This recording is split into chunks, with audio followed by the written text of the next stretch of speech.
The posterior aspect of the pituitary gland is directly connected, and it does not contain cells that produce hormones. So the only cells that you would find here are the glial cells. Now those glial cells, you may also call them pituitary.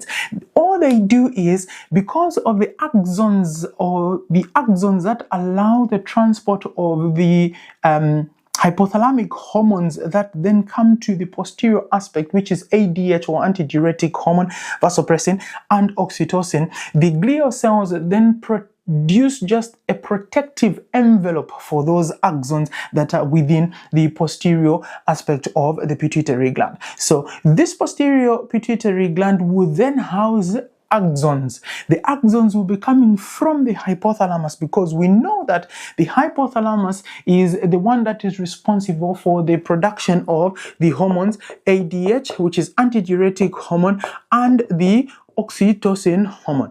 So the oxytocin hormone and the antidiuretic hormone are produced by special nuclei that we call the supraoptic nuclei and the paraventricular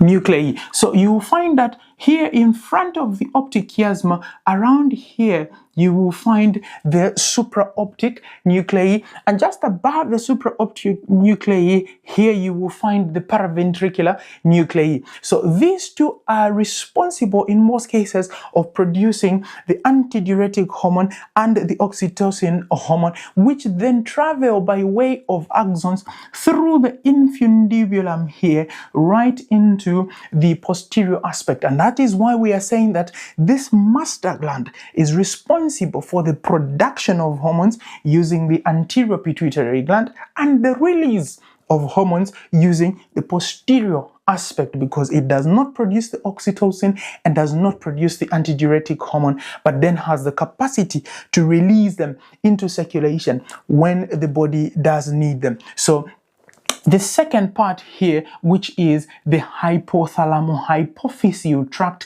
is the one that allows for the movement of the oxytocin and the antidiuretic hormone from the hypothalamus straight through the axons of the nerves that are in there, straight into the posterior lobe of the pituitary gland. Now, I look at the anterior pituitary gland on its own, and I look at the posterior pituitary gland as well on its own. So make sure that you are subscribed to my YouTube channel, which is the Brain Shakers Academy. And if you found this video in particular helpful in understanding a brief introduction into what the pituitary gland is, share the video